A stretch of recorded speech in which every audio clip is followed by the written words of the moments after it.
What if you could watch a medicine travel through the body, find its exact target, and then actually see it work, all in real time? I know, it sounds like something straight out of a sci-fi movie, but it is happening right now, and it's completely revolutionizing medicine. This is the story of how we opened a window into the human body like never before. This quote right here, it just says it all, doesn't it? For so long, drug discovery was filled with guesswork. But now, scientists can swap all that guesswork for direct, visual proof. And that change is speeding up the search for new cures in a way that is just incredible.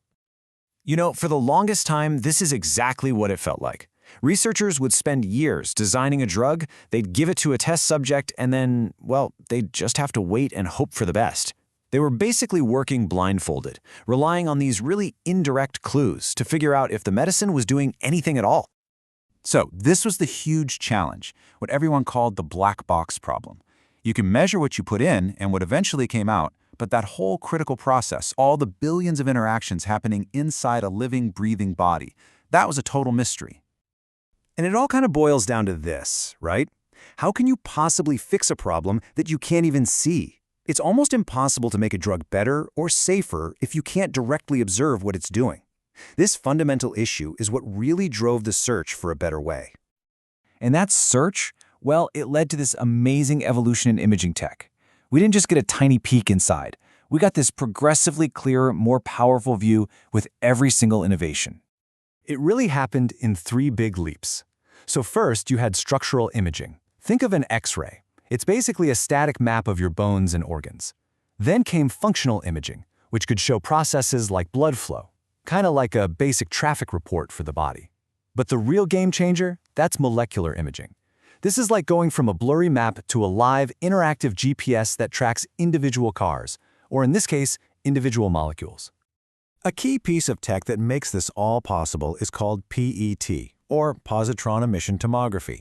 Now, what makes PET so incredible is its sensitivity.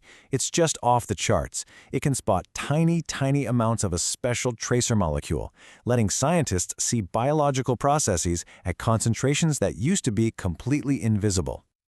Okay, so with this powerful new way of seeing, what can scientists actually do?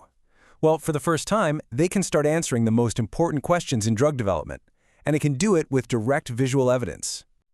First things first, before you can even think about curing a disease, you have to see the problem clearly. You have to be able to visualize what the disease is actually doing inside a living body.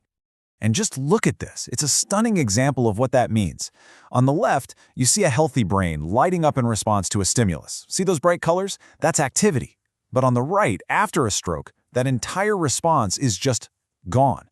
This isn't just a static picture. It's a direct image of lost function.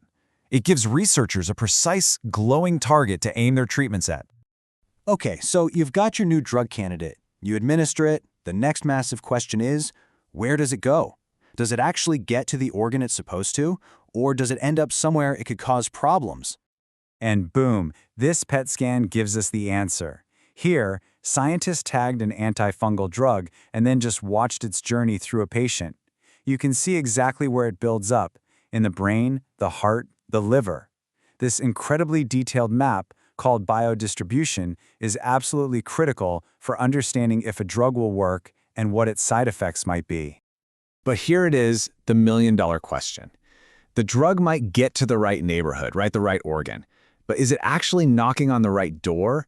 Is it interacting with the specific molecule it was designed to hit? The proof is right here in these images. The scans up top show the location of serotonin receptors in the brain.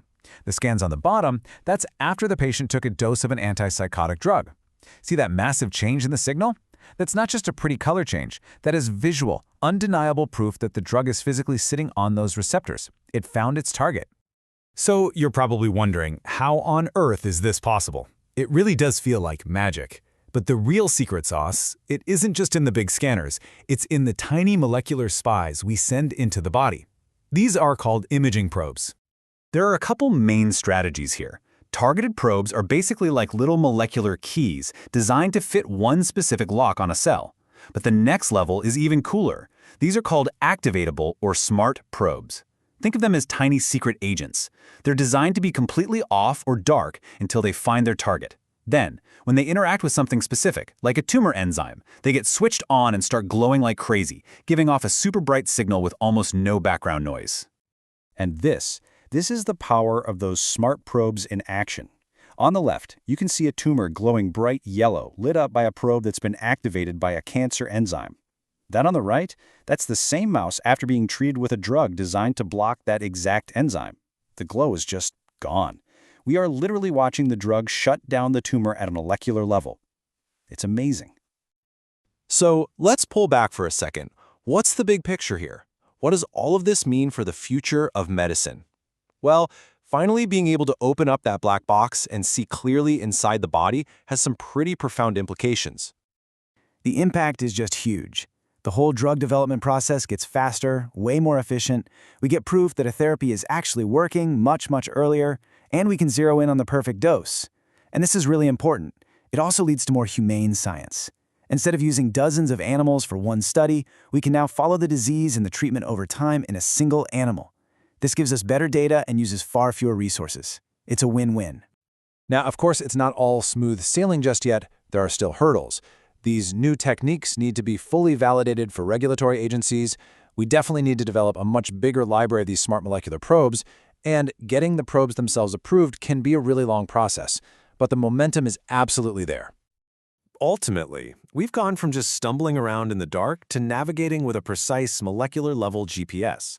This technology is giving us the power to understand disease and design cures with a kind of clarity that was just unimaginable a generation ago. And it leaves us with one thrilling question. Now that we have this power of sight, what impossible cures are finally within our reach?